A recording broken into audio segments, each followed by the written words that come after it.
আর reserve ব্যাংকের report বলছে কেন্দ্রের উপর নির্ভরশীল নিজস্ব আয়ে রাজ্য সরকার পিছিয়ে।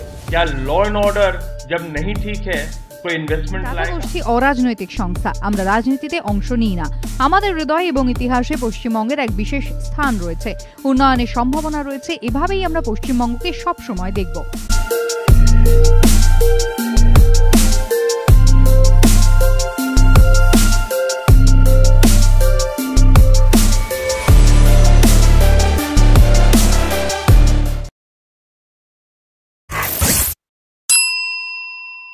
নমস্কার, দেখছেন বলো কি জানতে চাও।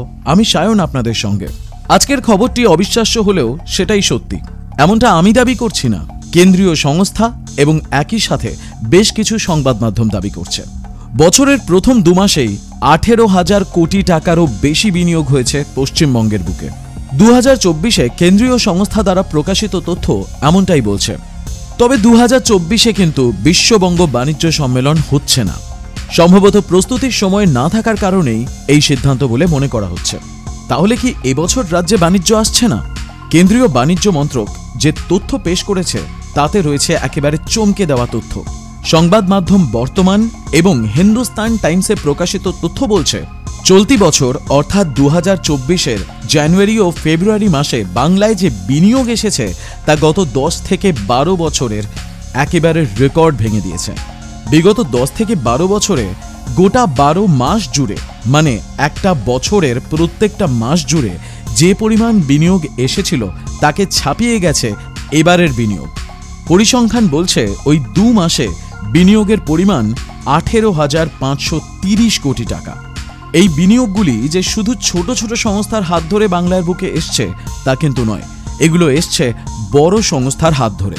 এটা অনেকের কাছেই আশার আলো, কারণ বিনিয়োগ মানেই সামগ্রিকভাবে এলাকায় আর্থ সামাজিক ক্ষেত্রে উন্নতির হাওয়া বইবে।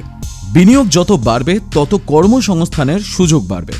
সমাজে একাংশ দ্বারা প্রচারিত তথ্য যে পশ্চিমবঙ্গের থেকে বিনিয়োগকারীরা মুখ ফিরিয়ে নিচ্ছেন, এই তথ্যটা কতটা সত্যি কতটা মিথ্যে তা কেন্দ্রীয় সরকারের এই তথ্য থেকে সামান্য হলেও প্রমাণ পাওয়া যাচ্ছে। সংবাদ মাধ্যম দুটিতেই কোথায় কোথায় বিনিয়োগ হয়েছে এবং কত কর্মসংস্থান হতে পারে তারও একটা ধারণা দেওয়া হয়েছে। প্রতিবেদন থেকে জানা যাচ্ছে জানুয়ারিতে লগ্নি হয়েছে 16,261 কোটি টাকা।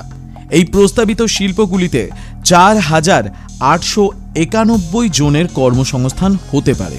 তাহলে কোন কোন ক্ষেত্রে লগ্নি হয়েছে? স্টিল কাস্টিং, ইন্ডাস্ট্রিয়াল ইনসুলেশন, পোশাক, ductile iron pipe, steel processing, রেলের বগি সংক্রান্ত শিল্পে বিনিয়োগ বেশি হয়েছে।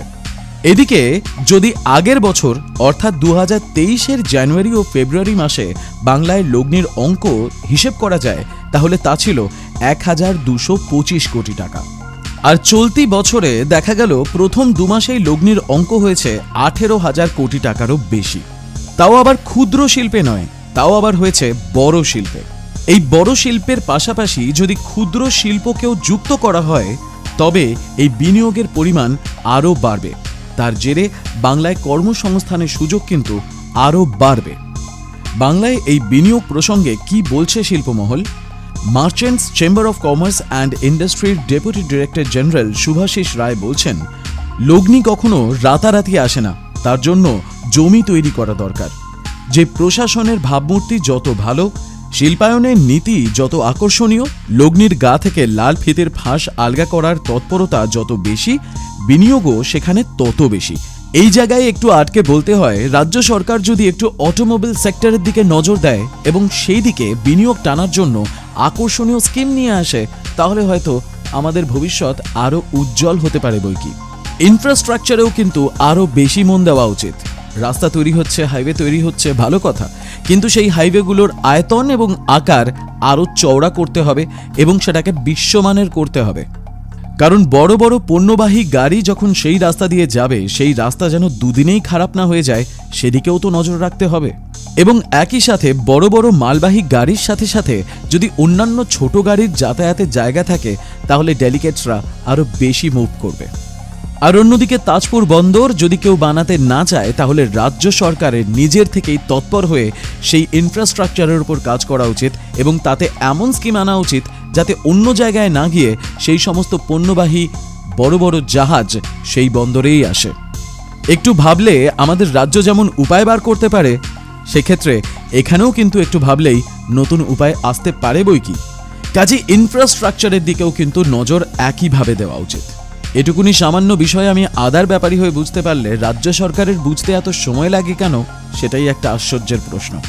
অন্যদিকে বিশ্ব ব্যাংকের উদ্যোগে যে ইজ অফ ডুইং বিজনেস সংক্রান্ত প্রতিযোগিতা হয়, সেখানে গত কয়েক বছরে দফায় দফায় সামনের সারিতে এসছে পশ্চিমবঙ্গ। তা বিনিয়োগ টানতে সুবিধা করে দিয়েছে বলে অনুমান করা হচ্ছে। পশ্চিমবঙ্গ মূলত ক্ষুদ্র ও ছোট মাঝারি শিল্প নির্ভর রাজ্য। যেহেতু ছোট শিল্প কর্মসংস্থানের সুযোগ অনেক বেশি দেয়, তাই তার সুফল পায় বাংলা।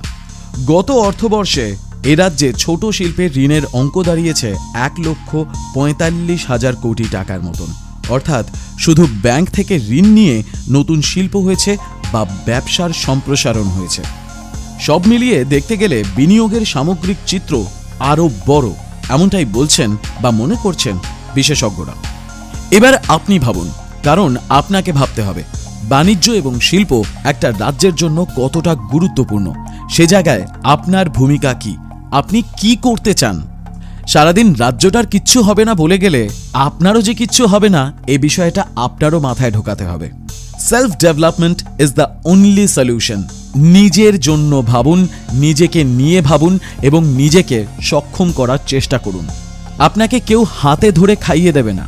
তাই আপনার নিজের বিজনেস সেট করার জন্য বা বাণিজ্য করার জন্য যা লোন লাগে, সেজন্য ব্যাংকের কাছে যান। সেখানেও লোন বা সুবিধা না পেলে রাজ্য সরকারকে প্রশ্ন করুন কোথায় আন্দোলন করতে হবে, কখন আন্দোলন করতে হবে এবং কিভাবে নিজের দাবি তুলে ধরতে হবে, এটুকুনি আপনাকেই বুঝতে হবে। সবাই যদি চাকরি চাই বলে হাত পেতে বসে থাকে, তাহলে চাকরিটা দেবে কে? কথায় কথায় বিনিয়োগ এবং বাণিজ্যের জন্য যারা গুজরাটের উদাহরণ তোলেন, তারা নিজেরা গুজরাটিদের মতন বিনিয়োগ, ইনভেস্টমেন্ট এবং বিজনেসে আগ্রহী কি? সাইড বিজনেস সাইডে রেখে মেইন বিজনেসের দিকে ফোকাস করুন। সাইডের জিনিস সাইডেই থেকে যায়। যাই হোক, আমি তো আদার ব্যাপারী, আমি বললে তো আবার লোকের গায়ে লাগে, তারপরে গালাগালি তো আমার সয়ে গেছে, কোনো ব্যাপার না। আপনার যদি ভালো লেগে থাকে ভিডিওটা, যদি কিছু জানতে পেরে থাকেন, যদি মনে হয় যে না এই ব্যাপার নিয়ে কথা বলা যায়, তাহলে কমেন্টে লিখে জানান। আর জানেন, আর যারা জানেন তারাও কমেন্ট করবেন। আর আমাদের এই ভিডিওটি কেমন লাগলো সেটাও কমেন্টে লিখে জানাবেন। লাইক করবেন, বন্ধু বান্ধবদের সঙ্গে শেয়ার করবেন।